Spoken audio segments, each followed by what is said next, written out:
ఇందిరమ్మ ఇళ్ల నిర్మాణంపై సీఎం రేవంత్ సమీక్ష. దసరా నాటికి ఇందిరమ్మ కమిటీలు ఏర్పాటు చేయాలని ఆదేశాలు.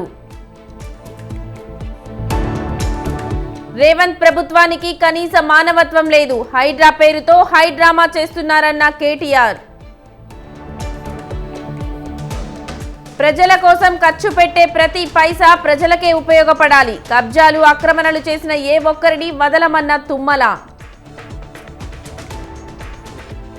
పెండింగ్ ప్రాజెక్టులను కూడా బీఆర్ఎస్ ప్రభుత్వం పూర్తి చేయలేదు. పాలమూరు రంగారెడ్డి ప్రాజెక్టుకు అత్యంత ప్రాధాన్యత ఇస్తున్నామన్న ఉత్తమ్. ఢిల్లీ లిక్కర్ కేసులో కోర్టు విచారణకు హాజరైన బీఆర్ఎస్ ఎమ్మెల్సీ కవిత. సీబీఐ ఛార్జ్ షీట్ పై విచారణ జరిపిన రౌస్ అవెన్యూ కోర్టు. తదుపరి విచారణ అక్టోబర్ 4వ తేదీకి వాయిదా. హైడ్రాకు సిబ్బందిని కేటాయించిన ప్రభుత్వం. 169 మందిని కేటాయిస్తూ ఉత్తర్వులు. సిఐడి ఐజీగా వినీత్ బ్రిజ్లాల్ బదిలీ. ఏపీలో 16 మంది ఐపీఎస్ అధికారులు బదిలీ. వరద బాధితులకు ఏపీ ప్రభుత్వం సాయం. 4 లక్షల మంది బాధితుల ఖాతాల్లో 602 కోట్లు జమ.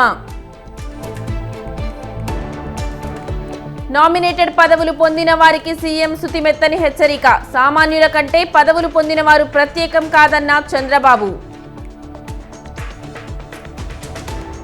లడ్డూ వివాదం నేపథ్యంలో తిరుమలకు జగన్. శనివారం శ్రీవారిని దర్శించుకోనున్న మాజీ సీఎం. స్టీల్ ప్లాంట్ ప్రైవేటీకరణ కోసమే లడ్డూ వివాదానికి తెరలేపారు. కోర్టులు కాపాడకపోతే ఆంధ్రప్రదేశ్ రాష్ట్రమే ఉండదన్న కేఏ పాల్. ప్రసాదంలో కొవ్వు కలిసిందని భక్తుల మనోభావాలు దెబ్బతీస్తున్నారు. తిరుమల పవిత్రతను రాజకీయాలకు వాడుకుంటున్నారన్న పేర్ని నాని. రాజకీయాల కోసం స్వామివారిని రోడ్డు మీదకు లాగారు. జగన్ను ఎదుర్కోవాలంటే డైరెక్ట్ గా రావాలన్న కొడాలి నాని.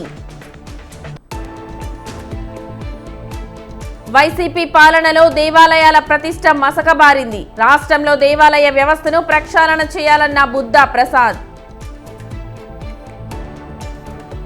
చేయని తప్పుకు సారీ చెప్పించుకోవడంలో ఆనందమేంటో పవన్ కి ప్రకాష్ రాజ్ మరో కౌంటర్. శృంగవరపుకోట ఎస్సీ వసతి గృహంలో బాలికల అస్వస్థత. వాంతులు విరేచనాలతో ఆసుపత్రిలో చేరిన విద్యార్థులు. డబ్బు కోసమే తప్పుడు ఆరోపణలు. రేప్ కేసుపై స్పందించిన యూట్యూబర్ హర్షసాయి. జానీ మాస్టర్ను కస్టడీలోకి తీసుకున్న పోలీసులు. చెంచల్గూడ జైలు నుంచి కస్టడీలోకి తీసుకున్న పోలీసులు. బంగాళాఖాతంలో అల్పపీడనం. తెలుగు రాష్ట్రాల్లో మళ్లీ వర్షాలు. ఎప్పటి నుంచో సీఎం కావాలనుకున్న మహారాష్ట్రలో అజిత్ పవార్ వ్యాఖ్యల దుమారం. జమ్మూ కాశ్మీర్లో ప్రశాంతంగా ముగిసిన 2వ విడత ఎన్నికలు. సాయంత్రం 5 గంటల వరకు 54% పోలింగ్ నమోదు. మణిపూర్లో శివాలయంపై దుండగుల దాడి. మత విద్వేషాల కోసమే దాడి చేసినట్లు అనుమానం.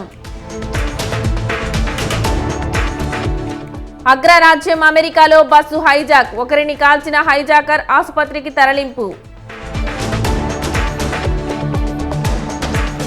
లెబనాన్పై మరోసారి విరుచుకుపడ్డ ఇజ్రాయెల్. 51 మంది మృతి, 223 మందికి గాయాలు.